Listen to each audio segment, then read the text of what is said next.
Good morning my dear brothers and sisters in Christ.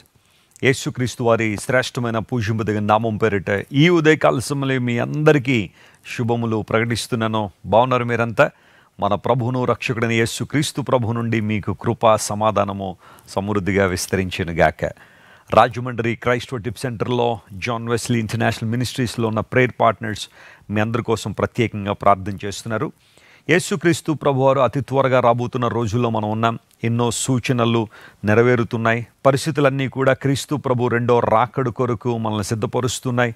దేవుని చిత్తాన్ని మనం గ్రహించి ఆయన కృపలో వర్ధిల్లాలని అనుదినము కూడా దేవుడు కోరుతున్నాడు. మీ అందరి కోసం మేము ప్రార్థన చేస్తున్నాం, మా కోసం మీరు ప్రార్థన చేస్తున్నారు. దేవుని కృపలో మీరందరూ వర్ధిల్లాలని నేను మనసారా కోరుకుంటున్నాను. ప్రతిరోజు ఒక దివ్య వాగ్దానాన్ని బైబిల్ నుంచి మనం ధ్యానం చేస్తున్నాము. ఈ వాగ్దానాలు మీకు ఆశీర్వాదకరంగా ఉన్నాయి కదా. Praise Lord for that. మీలో చాలామంది మీ యొక్క సాక్ష్యాలను మాతో పంచుకుంటున్నందుకు కూడా మీకు కృతజ్ఞతలు తెలియజేస్తున్నాను. ఈరోజు వాగ్దానం కోసం కనిపెడుతున్నారు కదా. పరిశుద్ధ గ్రంథం తెరిచి కీర్తన గ్రంథం 3వ కీర్తన 4వ వచనాన్ని మనం చదువుకుందాం. Psalm 3:4. కీర్తన గ్రంథం 3వ కీర్తన 4వ వచనం, ఎలుగెత్తి నేను యెహోవాకు మొర్ర పెట్టునప్పుడు ఆయన తన పరిశుద్ధ పర్వతము నుండి నాకు ఉత్తరమిచ్చును. I cried unto the Lord with my voice, and he heard me out of his holy hill. నేను ఎలుగెత్తి దేవుని సన్నిధిలో మొరపెట్టినప్పుడు, ఇంగ్లీష్లో మంచి మాట ఉంది కదా, I cried out to the Lord with my voice. నేను మొరపెట్టినప్పుడు. చాలాసార్లు మన గురించి చాలామంది ప్రార్థన చేయాలని కోరుకుంటాం. చాలా మంచిదే. అనేక మంది మన కోసం ప్రార్థన చేయాలి. దేవుని సేవకులు మన కోసం ప్రార్థన చేయాలి. విశ్వాసులు మన కోసం ప్రార్థన చేయాలి. ప్రార్థనా సహకారం ఒకరికొకరు ఇచ్చిపుచ్చుకోవాలి, అందులో ఇబ్బంది ఏమీ లేదు. కానీ అన్నిటికన్నా ప్రాముఖ్యంగా నువ్వు ప్రార్థిస్తున్నావా? నువ్వు ఎలుగెత్తి దేవుని సన్నిధిలో మొరపెడుతున్నావా? కొంతమంది తాము ప్రార్థన చేయరు, కానీ తమ కోసం చాలామంది ప్రార్థన చేసేస్తే చాలు అని అనుకుంటారు. ఒకవేళ వారు ప్రార్థన చేయడం వల్ల నీ జీవితంలో చిన్న చిన్న మేళ్ళు జరగచ్చేమో, కానీ నువ్వు ఆత్మలో వర్ధిల్లాలంటే, దేవునికి చిత్తాన్ని కనుగొనాలంటే, పారమార్థికమైన జీవితంలో ఎదగాలి అంటే నీవు దేవునితో వ్యక్తిగతమైన సంబంధం కలిగి ఉండాలి. నీవు దేవునితో సంబంధం కలిగి లేకుండా ఎవరెన్ని రకాలైన ప్రార్థనలు కొరకు చేసినా వాటి వల్ల ప్రయోజనం ఏంటో ఒకసారి ఆలోచించాయి. నీవు దేవునితో వ్యక్తిగతమైన సంబంధం, క్రీస్తు ప్రభువుతో ఇంటిమసి నీకుందా? ఆయన సన్నిధిలో ప్రార్థన చేయడం వల్ల, దేవుని వాక్యాన్ని అనుదినము కూడా పఠించడం వల్ల, సాక్ష్య జీవితాన్ని కాపాడుకోవడం వల్ల, పరిశుద్ధుల సహవాసం కలిగి ఉండడం వలన నీవు దేవునిలో బలంగా ఎదగాలని దేవుడు ఆశిస్తున్నాడు. అందును బట్టి ప్రతి ఒక్కరూ వ్యక్తిగత సహవాసం దేవునితో కలిగి ఉండాలి. మా అమ్మ ప్రార్థన చేస్తాడు నా కోసం, మా నాన్నగారు చాలా గొప్ప ప్రార్థనాపరుడండి, నా భార్య ఎంత ప్రార్థన చేస్తుందండి అని చెప్పి నువ్వు ఇష్టానుసారం తిరిగితే దానివల్ల నువ్వు ఏ విధంగా ఆత్మలో వర్ధిల్లలేవు. కొన్ని కుటుంబాల్లో భర్తలు ఉంటారు, నా భార్య నా కోసం కన్నీటి ప్రార్థన చేస్తుందండి, నేనైతే తాగేసి రోడ్డు మీద పడిపోతానని అంటారు చాలామంది. నో, నీ జీవితం అలా ఉండడానికి వీల్లేదు. నీ భార్య ప్రార్థన, నువ్వు ప్రార్థన చేయాలి, నీ పిల్లలు ప్రార్థన చేయాలి, కుటుంబం అంతా కూడా దేవుని ఎదగాలి. నేను నా ఇంటి వారిని యెహోవాను సేవించుదమని యెహోషువ చెప్పినట్టుగా కుటుంబం అంతా కూడా దేవునిలో ఎదిగే ఆ భాగ్యం మీలో ఉండాలి. నేను మొర్ర పెట్టినప్పుడు ఎలుగెత్తి దేవుని సన్నిధిలో మొరపెట్టాను. నేను దావీదు భక్తుడు ఎదుర్కొంటున్న సమస్య మనకు తెలుసు. తన సొంత కుమారుడు దావీదును తరుముతున్నప్పుడు దావీదు రాసిన కీర్తన, ఈ 3వ కీర్తన, అబ్షాలోము పదవీకాంక్ష కలిగిన వాడై, అధికారకాంక్ష కలిగిన వాడై దావీదు యొక్క సింహాసనాన్ని దొంగిలించాలని ఎన్నో ప్రయత్నాలు చేస్తున్నప్పుడు దావీదు కేవలం దేవుని యొక్క ముఖాన్ని చూసి, దేవుని యందు విశ్వాసంతో, దావీదు రక్తపాతం జరగకూడదన్న ఒకే ఒక ఆలోచనతో ఆ రాజ్యాన్ని విడిచి వెళ్ళిపోతున్న సందర్భంలో రాసిన కీర్తన అది. ప్రభువా, నన్ను బాధించేవారు ఎంతోమంది విస్తరించిపోయారు.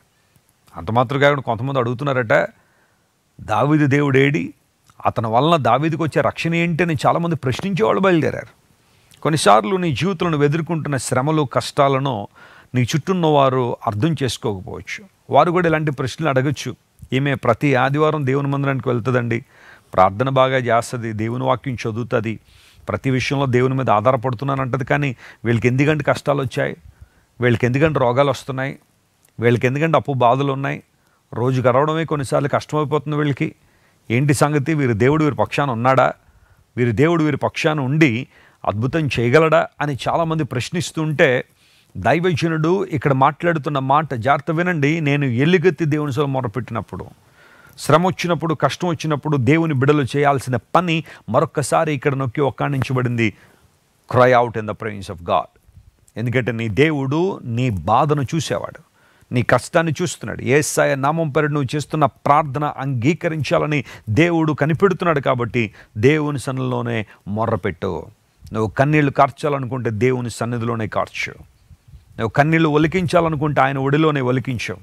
ఒక భక్తుడు అంటాడు, నీవు దేవుని సన్నిధిలో ఒలికించే కన్నీరు నేలను పడక మునిపే దేవుని ఒడిలో పడుతుంది అన్నాడు. చాలా మంచి మాట అది. నీ ఒలికించే కన్నీరు నేలను తాకక మునిపే నీ దేవుని యొక్క ఒడిలో పడుతుంది. దేవుడు వాటిని దృష్టిస్తున్నాడు. తన పరిశుద్ధ పర్వతము నుండి నీకు ఉత్తరం ఇచ్చే దేవుడు ఆయన. ఉత్తరం ఇస్తాడేమో అనలేదు, అనుమానం లేదు, ఇక ఇందులో ఏ సందేహం లేదు, సంశయం లేదు. దేవుడు ఉత్తరం ఇస్తాడు. ఎందుకంటే ఆయన పరిశుద్ధ పర్వతం మీద కూర్చున్న దేవుడు ఆయన. He is sitting on holy hill. పరిశుద్ధ పర్వతం, పరిశుద్ధ సింహాసనం. మన దేవుడు పరిశుద్ధుడని బైబిల్ సెలవిస్తుంది. ఆయన అపరిశుద్ధుడు కాదు, అపవిత్రుడు కాదు. ఆయన అపవిత్రమైన ఉద్దేశాలు ఆయనకి లేవు, అపవిత్రమైన ఆలోచనలు ఆయనకి లేవు. నిన్ను నన్ను లేవనెత్తాలని, తన మార్గములో మనం నడవాలని దేవుడు ఆశిస్తున్నాడు. కాబట్టి పరిశుద్ధ పర్వతం మీద నుండి ఆయన మనకు ఉత్తరం ఇచ్చేవాడు. దేవుని బిడ్డలారా, నా మట్టుకు నా జీవితంలో ఎన్నో ప్రార్థనలకు దేవుడు జవాబును అనుగ్రహించారు. దేవుని సన్నిధిలో వినమ్రతతో, వినయంతో ప్రార్థించినప్పుడు ఆ ప్రార్థనకు దేవుడు జవాబిచ్చిన సందర్భాలు ఎన్నో ఉన్నాయి. నా ప్రార్థనను దేవుడు స్తుతిగా మార్చాడు. ఈరోజు మనం ఆరాధిస్తున్న దేవుడు నమ్మకమైన దేవుడు. కాబట్టి మనం చేస్తున్న ప్రతి ప్రార్థనను ఆయన స్తుతిగా మార్చబోతున్నాడు. ఆమేన్. ఏ విషయంలో నువ్వు నలిగిపోతున్నావు, ఏ విషయంలో నువ్వు నిందమోస్తున్నావు, అవమాన పరిస్థితుల్లో ప్రయాణం చేస్తున్నావు, రా దేవుని సన్నిధికి వచ్చి మొరపెట్టు. నీ ప్రార్థన వినడానికి ఆయన సిద్ధంగా ఉన్నాడు. దేవుని కన్నులు నీతిమంతుల మీద, ఆయన చెవులు వారి ప్రార్థనల వైపు ఉన్నవని లేఖనాలు స్పష్టీకరిస్తున్నాయి. ఆయన వైపు నువ్వు చూడగలిగితే అద్భుతాలు చూస్తావు. ఎలుగెత్తి మొరపెట్టు. ఆయన పరిశుద్ధ స్థలముల నుండి నీకు ఉత్తరం ఇవ్వబోతున్నాడు. ఇదే ఈరోజు దేవునికి ఇస్తున్న వాగ్దానం. ప్రార్థన చేద్దాం. కళ్ళు మూసుకోండి. ప్రేమగల తండ్రి, మేము ఎలుగెత్తి మొరపెట్టినప్పుడు పరిశుద్ధ పర్వతం నుండి మాకు జవాబిచ్చే దేవుడు కనుక నీకు స్తోత్రాలు చెల్లిస్తున్నాం. మా ప్రియులు ఎంతమంది అయితే ఈ రోజున దావీదు వలె శ్రమల్లో నలిగిపోతున్నారో, తమ సొంత కుటుంబ సభ్యుల ద్వారానే తరుముబడుతున్నారో, ప్రభువా స్నేహితులు ఎంతోమంది ఎదురు తిరిగి నిందల అవమానాలు గుండా మా ప్రియులు నడిపిస్తున్నారో, వారందరి మీద ముట్టండి నాయన, కనికరించండి, స్వస్థపరిచి లేవనెత్తండి నాయన. గొప్ప ధైర్యాన్ని వారి హృదయాల్లో దయచేయండి. ఈ రోజంతటికి కావలసిన కృపా సమాధానం వారి మీద కుమ్మరించి నీ నామాన్ని అత్యధికంగా మహింపరుచుకోమని కోరుకుంటూ యేసు నామం పేరట అడిగి వేడుకొనిచున్నాం తండ్రి. Amen, amen, amen. God bless you dear friends. Have a wonderful day. Christ worship centre ఓ బలమైన సంఘ ఉద్యమం. కొన్ని సంవత్సరాల క్రితం కేవలం 2తో ప్రారంభించబడిన పరిచర్య నేడు ప్రపంచవ్యాప్తంగా లక్షలాది మందిని ప్రభావితం చేయుచున్నది. రాజమండ్రి, సికింద్రాబాద్, బెంగళూరు, చెన్నై, నెల్లూరు, దుబాయ్, బెహ్రైన్, కరీంనగర్, విశాఖపట్నం, గద్వాల్, కొవ్వూరు, మలకపల్లి, శ్రీలంక, భూటాన్, అడ్డతీగల, పాలమూరు, మచిలీపట్నం, ఇందిరానగర్లతో పాటు అనేక గ్రామాల్లో క్రైస్ట్ వర్షిప్ సెంటర్ ఆరాధనలు జరుగుచున్నవి.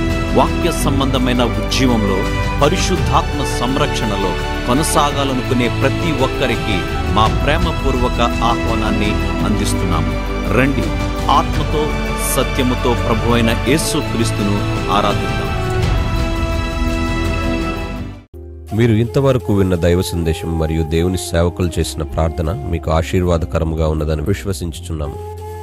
ఈ సందేశాన్ని మీ స్నేహితులకు, బంధువులకు షేర్ చేయండి. మీకు ఏదైనా ప్రార్థన అవసరత ఉన్నచో మా ఫోన్ నంబర్లకు కాల్ చేయండి. దేవుడు మిమ్మల్ని ప్రేరేపిస్తే విశ్వాసంతో సాగుచున్న ఈ పరిచర్యను ప్రోత్సహించండి. మరిన్ని వర్తమానాలు, పాటలు వినుటకు జాన్ వెస్లీ మినిస్ట్రీస్ అను మా యూట్యూబ్ ఛానల్ను సబ్స్క్రైబ్ చేసుకొనండి. ప్రభువైన యేసుక్రీస్తు కృప మీకు తోడైండును గాక.